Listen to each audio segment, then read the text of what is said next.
बाणगढ़ की रत्नावती रानी थी, बिल्कुल बिल्कुल। जो नहाने आई बाणगंगा में। अच्छा।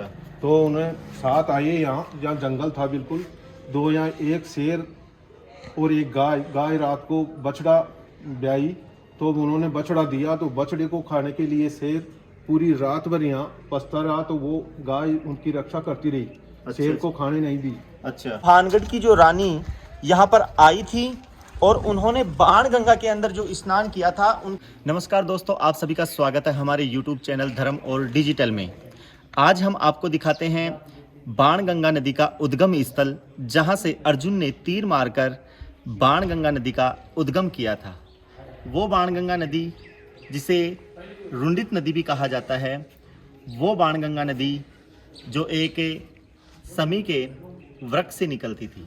तो आइए हम आपको दिखाते हैं वो बाणगंगा नदी का उद्गम स्थल। तो दोस्तों, जैसे आप देख सकते हो, अभी हम मेड़ के बाणगंगा नामक स्थान पर आए हुए हैं और ये जो आप पूरा दृश्य देख रहे हो, ये पूरा दृश्य है जहाँ से बाणगंगा नदी का उद्गम होता था। जैसे आप यहाँ पर एक कुंड आपको दिखाई दे रहा है, ये कुंड है। यहाँ पर प्राचीन काल में एक वृक्ष हुआ करता था, जहाँ पर पांडवों ने अपने अस्त्र और शस्त्र छिपाए थे। जब अस्त्र और शस्त्रों को उस समी के पेड़ से निकालकर शुद्ध करने के लिए जब अर्जुन ने यहाँ इस स्थान पर बाण मारा था, अब तो वो क्या है, नदी है, वो सूख गई है, लेकिन इसी स्थान पर जैसे देख सकते हो आप, इसी स्थान पर, हाँ दोस्तों बिल्कुल इसी स्थान पर अर्जुन ने तीर मारकर वो बाणगंगा यहाँ से निकाली थी और अपने अस्त्रों को उस बाणगंगा नदी के जल से उन्होंने शुद्ध किया था। आइए हम आपको और दिखाते हैं। जैसे हम थोड़ा और ऊपर जाएंगे तो इस बाणगंगा नदी के उद्गम स्थल पर ही एक बहुत ही वर्तमान में भव्य मंदिर भी बनाया गया है और वो मंदिर है कपासन माता का मंदिर।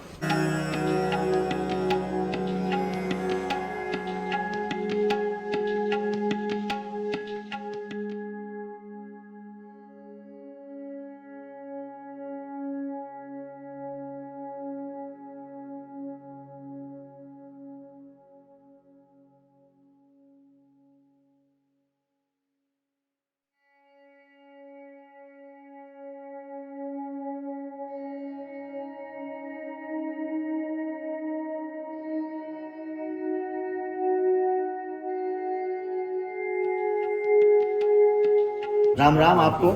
और ये हमारे साथ हैं मंदिर के मुख्य पुजारी जी हैं।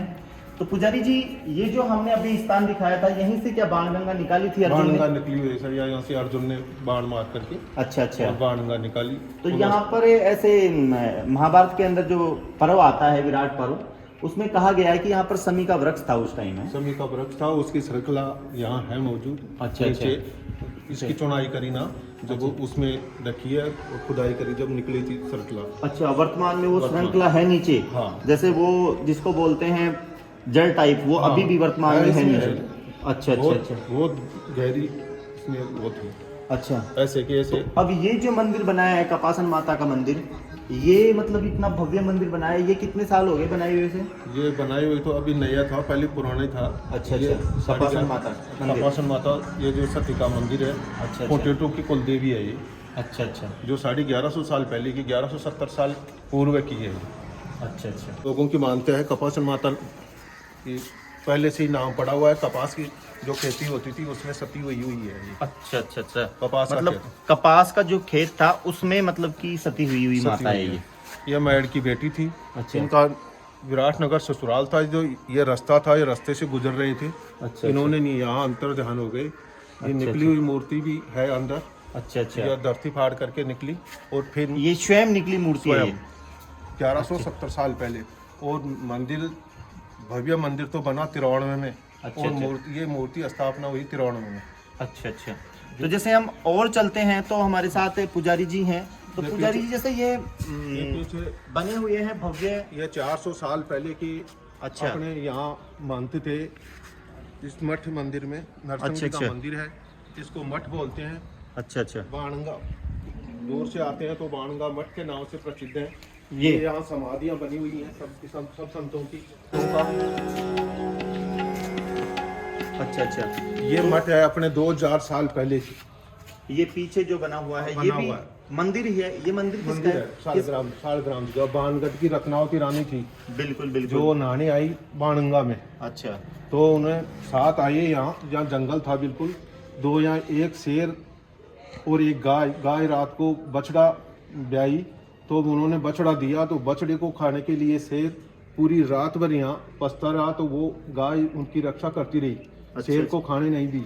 अच्छा तो उन्होंने आपके हिसाब से यहाँ मंदिर बनवाया नरसिंह भगवान का। अच्छा, तो आपका मतलब ये है कि जो मतलब वो भानगढ़ की जो रानी थी रत्नावली, हाँ रत्नावती रानी थी, अच्छा जो बाणगंगा नहाने के लिए आई, स्नान करने के लिए। अच्छा अच्छा उसके साथ में नान और नाई आते थे ना, अच्छा नाई का तो एक यहाँ कुआं है बनाया हुआ, और नान की ये छतरी बनाई हुई है। अच्छा अच्छा अच्छा, उसी के नाम से, उसी के नाम से एक कुआं और एक छतरी बनाई हाँ उन्होंने। एक छतरी बनाई, और रानी ने बनवाया ये मंदिर। अच्छा, और अच्छा। यहाँ नरसिंह भगवान, क्योंकि अवतार वो सिंह का अवतार था, जो नरसिंह भगवान का यहाँ मंदिर बनाया। और आपका खुद का स्वयं का जो पूजन पाठ का शालग्राम जी थे यहाँ विराजमान करे। अच्छा अच्छा, तो वो सोना उगलते थे पहले तो, पर वो मूर्ति, शालिग्राम जी, हाँ वो मूर्ति 125 साल पहले गायब हो गई, अच्छा, और दूसरे शालग्राम जी यहाँ विराजमान हो गए। ये साहब इसकी स्टोरी, ये पहले से पुरातत्व 2000 कोई साल हो गई इस मठ को। अच्छा अच्छा अच्छा अच्छा, ये बहुत बाणगंगा, प्राचीन मंदिर है ये। गोसाइयों का बोलते हैं अच्छा कि बाणगंगा मठ में जाना है, तो आप दूर से ही बता देंगे आपको कि बाणगंगा मठ में जाना, तो मठ यही है। अच्छा अच्छा, प्राचीन मठ ये। जो भानगढ़ की जो रानी यहाँ पर आई थी और उन्होंने बाणगंगा के अंदर जो स्नान किया था, उनके साथ जो एक नाई और उनकी जो वाइफ आई थी, उन्होंने यहाँ पर एक मठ प्लस एक कुएं का निर्माण करवाया था।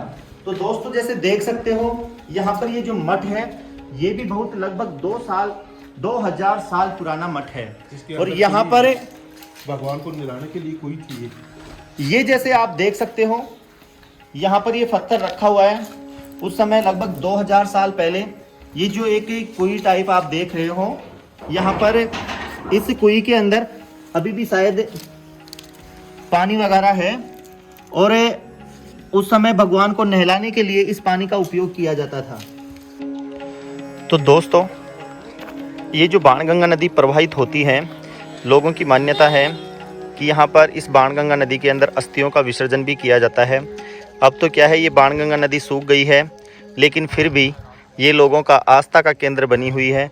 जैसे आप देख सकते हो यहाँ पर लोगों के द्वारा जो अस्थियां हैं वो विसर्जित की गई हैं, और ये जो बाणगंगा नदी है यहाँ से प्रवाहित होती हुई दूर तक जाती है, और इसके पास ही ये कुंड भी बनाए गए हैं।